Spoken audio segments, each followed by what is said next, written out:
One person who did not enjoy the movie, though, was the original Space Jam director, Joe Pytka. He told TMZ it took him 5 different sittings to finish watching it. He criticized the soundtrack and the depiction of Bugs Bunny. But his biggest diss was towards the king himself, saying the truth is that LeBron ain't Michael. So a little hateration up in here. Well, you watched it, and your opinion was what? My opinion is that it's a children's movie.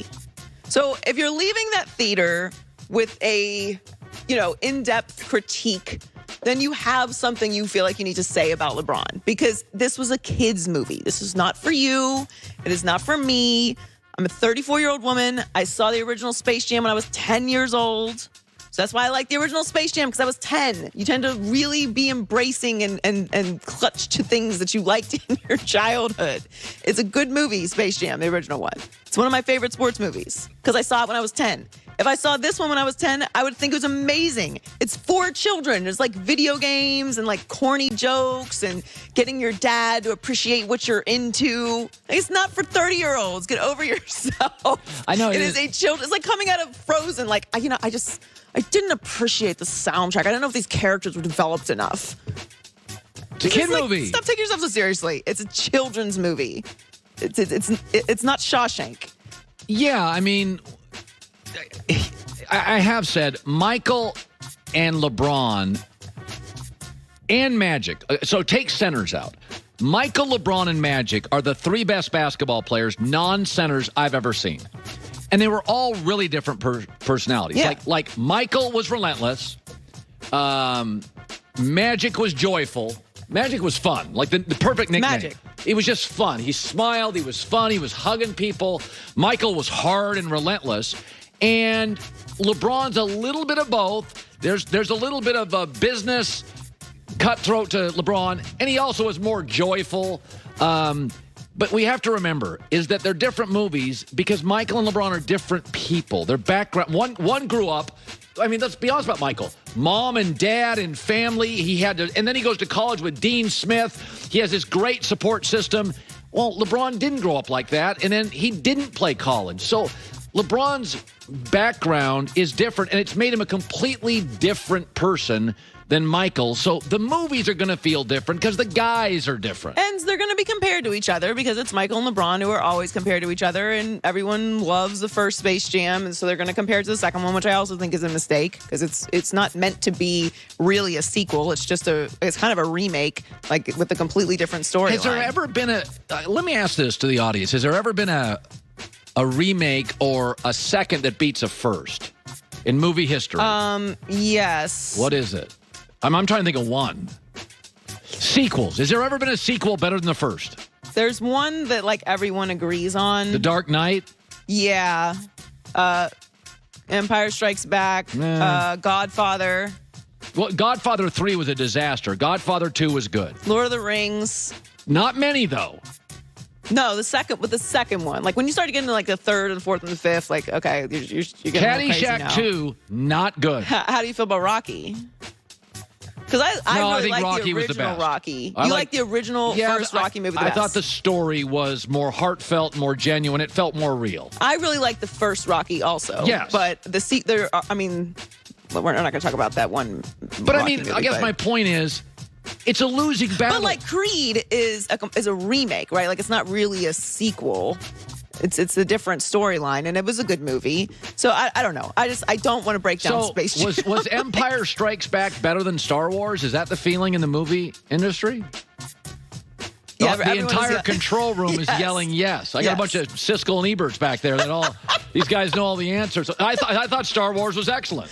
Yeah, but I mean, I don't know. Wasn't Star Wars great? It was good. Yes.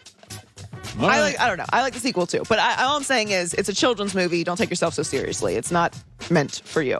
So Lamar Jackson is eligible for a huge contract extension with the Ravens. His deal is expected to be done before those of his draft class, his peers Josh Allen and Baker Mayfield. He could reportedly get a deal that's worth between $40 and $45 million a year. First NBA title in 50 years this season, and Kevin Durant thinks they could be building a dynasty for years to come. He said to see a couple of friends become champions was cool. And then Milwaukee forming somewhat of a dynasty with that team. I know it's the first chip, and a lot of people call you a dynasty after a few, but the continuity of that team is something that's impressive, and how they continue to build and add now that they're champions, you can appreciate that. Yeah, you can. There's more than one way to win in the NBA. There's the San Antonio way, and then there's the Heatles way, and it's okay. I'm totally okay. College football has one way to win: dynasty. Get all the best players. Yeah. Like college basketball mostly has been that for my entire life. Like the NBA gets the most criticism, and then we obsess about player movement. People don't like the idea that you can control and demand and then make the amount of money that NBA players make. To which I would push back and say, I don't know, get in the gym. Yeah. This is not for you. This is the best athletes in the entire world who worked very, very hard to get there, and they're being paid for their services because they're the only ones on planet Earth that can do what they do. Like, if you are replaceable at your job, in essence, you really can't be complaining when someone's being compensated at the level that they're being compensated for when they're the only people that can do that. That's how this works. Yeah. But I understand there's a little bit of hate that goes on when it comes to that. So people like the idea that, well, we did it the right way. Guys didn't demand certain things, and guys aren't divas and all of that, which, it only matters when it's not your team. Because I can assure you, nobody in Miami cares about a diva. Bring all the divas down to Miami. We'll take all the attitudes and all the issues if it means we're winning a championship. It wasn't like it wasn't tough for him. Mike Budenholzer. No, I would say he was on the hot seat going into the season. There's no question he was. Because let's say Milwaukee doesn't win, you start looking around thinking, well, Brooklyn's going to bring everybody back. And, it just bought everybody. When you win that championship, it just takes the heat. Everybody can take in Milwaukee. Everybody take a deep breath. Everybody can take it. Like Aaron Rodgers, Green Bay won a Super Bowl. You get like 2 years after that, everybody keeps their job, takes a breath. And and by the way, nobody is really discussing this, is that Milwaukee will be a better team next year because they're now champions. Yes, if they can retain some of the very valuable pieces that they brought in. Now they have Drew. Are they going to be able to keep PJ Tucker? What are they going to do with Bobby Portis? I could move off Portis. I really could. I could. Brooke Lopez is valuable. Portis is one of those.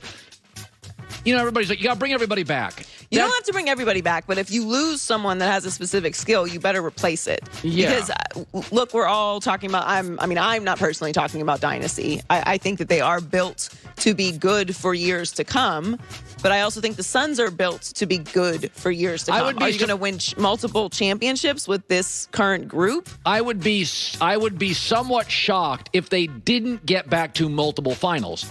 No guarantee. If you said they don't win another championship for 5 years, wouldn't be shocked because you don't know what's going to happen. But I would be shocked if you said, Milwaukee never gets back to the finals because the East right now, Miami is in a rebuild. Well, how many championships do you have to win to be considered a dynasty? Well, to me, you got to get to 3 straight championships. If you're getting to 3 straight championships, you win 2. 3 is the number for me. You have to get to 3? You got to get to 3, like Golden State. They won with KD. They got that. Golden State was a dynasty. It's not all about winning. You got to win a couple. But to me, if you can get like Kansas City, if Kansas City gets to another Super Bowl, win or lose, you got yourself the forming of a dynasty. I think you have to win more than one championship to be a dynasty. Yes, you got to win 2. Yes, at least 2. And you got to get there 3 years in a row. So if Kansas City gets there and wins, we got ourselves a dynasty. I think it depends on the longevity. Like if they don't make it to the Super Bowl this year, but they make it again next year, or they win, 3 years from now, I could still consider that. Well, we just talked about the Patriots. The Patriots didn't win a Super Bowl for 10 years, but we still could definitely consider them a dynasty because that group, or at least that quarterback and coach, were together for that amount of time.